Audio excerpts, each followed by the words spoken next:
Fala Brasil, meu Brasil brasileiro, estou satisfeitíssimo com a proposta da reforma de Previdência.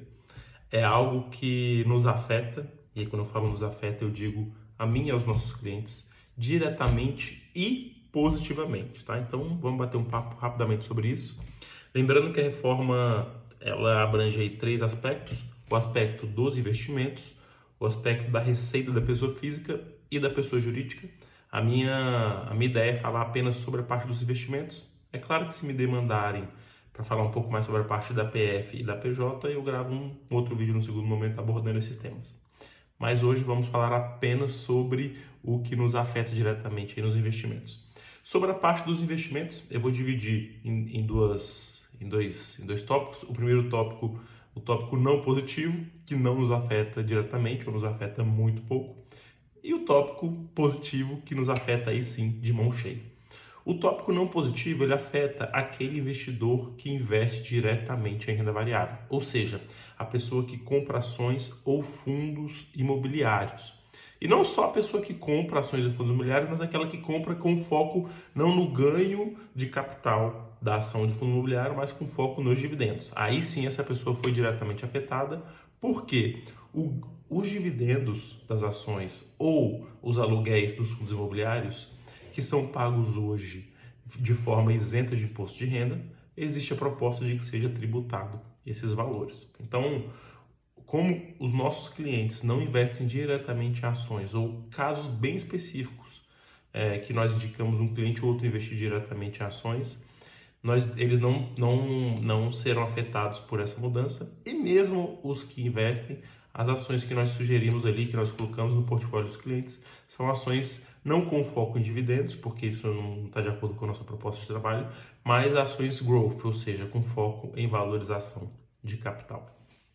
A parte de fundos imobiliários nem se fala. No ano passado, em março, nós orientamos que fosse resgatado 100% dos fundos imobiliários.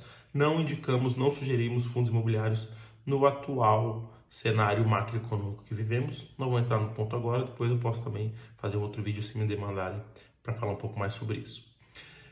Agora, parte positiva, né? Antes de falar da parte positiva, ainda assim na parte de renda variável, teve uma outra mudança que foi, existia, e aí não estou falando mais da tributação de dividendos ou proventos, estou falando da tributação sobre ganho de capital.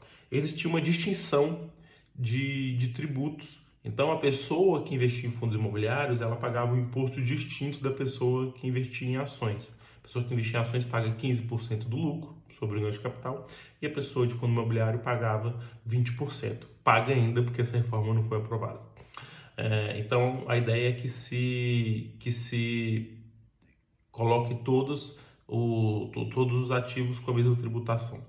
E aí tinha uma outra diferença também, porque a pessoa que comprava ação e vendia no mesmo dia, ou seja, o day trade, ela pagava um percentual maior, 20%, e a ideia é que seja de fato equalizado e todas as operações em bolsa têm uma tributação única de 15%, com uma outra vantagem, que ela não vai ser mais oferida mensalmente, mas ela vai ser feita isso trimestralmente. Eu também considero isso positivo, inclusive do ponto de vista de aproveitamento mesmo financeiro. Enfim, concluindo essa primeira parte, que como eu já disse não nos afeta diretamente, vamos passar para a segunda parte. Vamos falar sobre os fundos de investimento. A primeira coisa é, vamos participar do velório do Come Cotas, ainda bem. Come Cotas há de morrer, pelo menos essa é a proposta dessa reforma. Para quem não sabe o que come cotas, é uma atitude ansiosa do governo em pegar parte do lucro que pertence a ele ou que ele diz que pertence a ele. Vamos traduzir aí. Imagina que você comprou um imóvel de 100 mil reais e esse imóvel, depois de 10 anos, teve uma valorização e ele vale 1 milhão de reais. Você teve um lucro de 900 mil.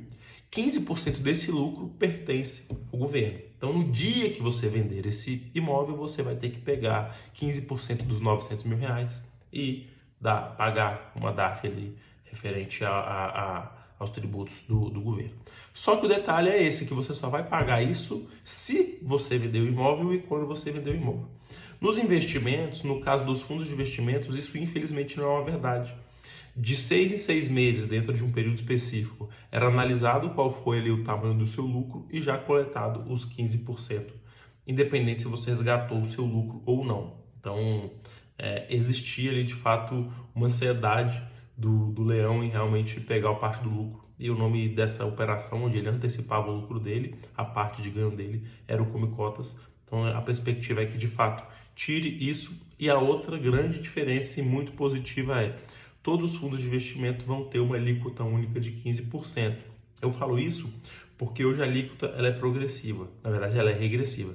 Quanto mais tempo você fica com o dinheiro alocado naquele fundo, menos você paga de imposto, né? Então, nos primeiros 6 meses você paga 22,5%, isso vai caindo até o segundo ano, que chega a 15%. A ideia é que se unifique também e você tem uma tributação única de 15%, mais uma vantagem para nós e para os nossos clientes, porque nós sabemos que ali grande parte da nossa estratégia ela é executada através de um veículo do Fundo de Investimento Multimercado, que hoje segue essa tributação, que tem come cotas e tem uma tributação regressiva. Então, com essa mudança, podemos comemorar, esperamos que aprove, porque de fato para nós será muito, muito positivo.